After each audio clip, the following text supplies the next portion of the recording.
Our guest today says the suspension of rice imports will reverse some of the gains in reducing the retail price of rice. Now joining us is Dr. Roehl Briones, fellow at the Foundation for Economic Freedom and senior research fellow at the Philippine Institute for Development Studies. Good to see you, Roehl. Welcome to the program. Thanks for having me, Kathy. All right, so what's your expert assessment of Marcos's decision to suspend rice imports and the impact that it could have on rice prices, supply? So if we look at the trend in rice prices, both at the farm gate and at the retail level, they have been on a decline fairly consistently since the tariff cut introduced sometime middle of last year. So it was on that downward trend, driven in particular also by declining world prices of rice. So in a way, this import suspension will serve to arrest the decline. Whether it will reverse it remains to be seen. It's fairly short, so possibly not, as the DepDev secretary has said.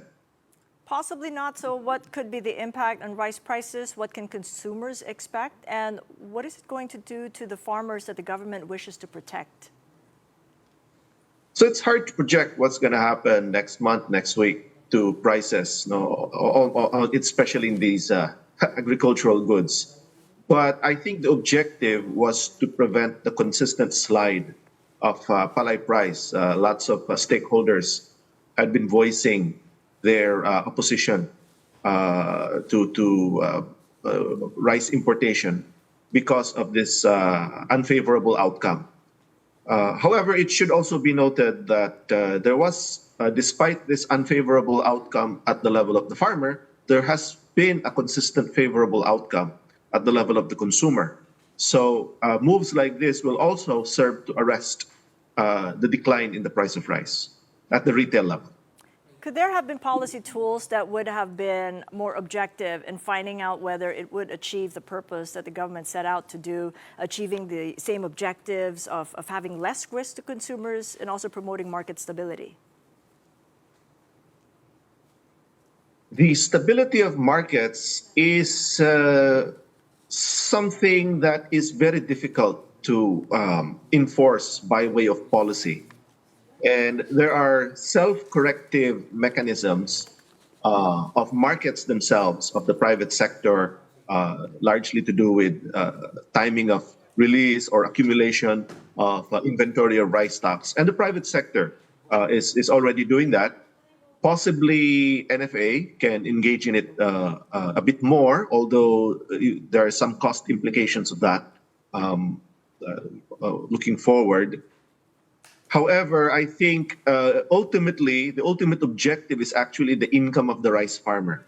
And there might be other instruments that can more directly address the income of rice farmers, such as income support, direct income support. Okay, what about the rice supply chains, though, especially in urban centers? What impact do you think that might have? And the sort of safeguards that should be in place to prevent potential hoarding? For instance, I've spoken with PCCI Chair George Barcelon about 24 hours ago, and he saw the potential of hoarding. That's always a possibility, but at the same time, competition is also another factor. So it's not just one thing, and then you hope that the other traders will act the same way.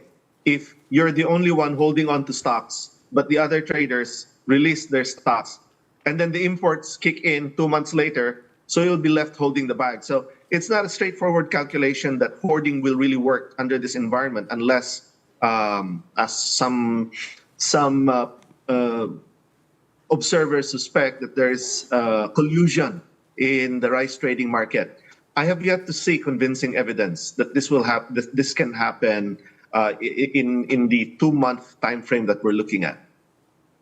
Well, this measured approach of having to suspend rice imports is coming to a fore where a decision has to be made in 60 days whether to impose 35% tariffs on rice imports. What is your view on the possibility of that happening in 2 months?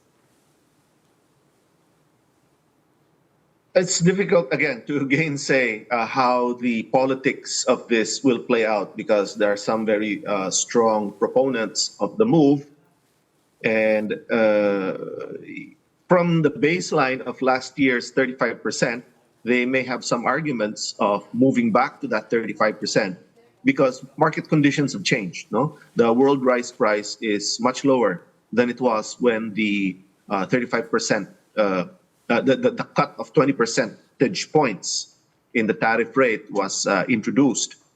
That said, again, I would like to flag the consideration of rice retail prices, which is the one of the biggest items in the consumer basket of the poor.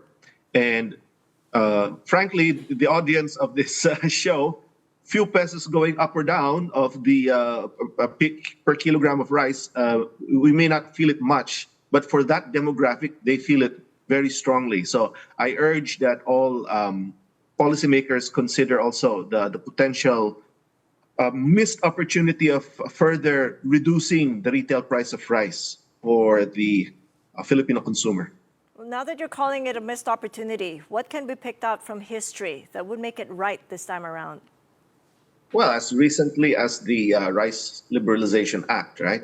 So there was very strong opposition at around the time it was introduced in just before 2019. And it's the same litany of it will destroy the rice industry will collapse. And a few years after that law, we had record-breaking rice harvests. So we're not minimizing the economic implications of such liberalization moves on some key stakeholders, but to predict the demise of an entire industry purely on a single policy is probably overestimating the power of government. Well, we do have to take note that the 19% tariffs are coming into effect since midnight. That's coming from the U.S., and a lot of those have spoken within this program say it's agriculture that might be hit hardest. What can the government do to take a more holistic approach beyond rice to help our agriculture sector? We do have a few export items, some major export items that are heading to the U.S. and that will get slapped those tariffs. However, there are many alternative markets for agricultural exports. So I'm not that worried about the U.S. tariff. The deeper fundamental issue in Philippine agriculture has been its sustained lack, in fact, deterioration in productivity growth. So across the board, across various measures, if you look at yield improvements or some other productivity measures, Philippine agriculture since around 2010s has been stagnating. So unfortunately, if you're playing around with 2-month, 3-month, 4-month time frame, that's not enough time to be able to reverse. We have seen that trend in a decade, and it will take perhaps, well, maybe not as long. No? We need a medium-term or long-term perspective to be able to reverse these underlying productivity, the erosion of Philippine agricultural productivity. But once we do that, we will have, at the end of it, a sector that will be much more resilient to day-to-day shocks like what we're observing. Just as a final point, are you recommending then a longer suspension in rice imports? So again, this will further dampen the trend in declining rice price. And the longer it is, yeah, it will probably start actually reversing it. No, fortunately, right now we just have a short 2-month window for the import ban. So yes, I think if we place weight on gains from consumers, we should not be that hasty in extending the import suspension. All right, we got that. Thank you so much, Roehl. Much appreciated for your insights. Roehl Briones of FEF and PIDS.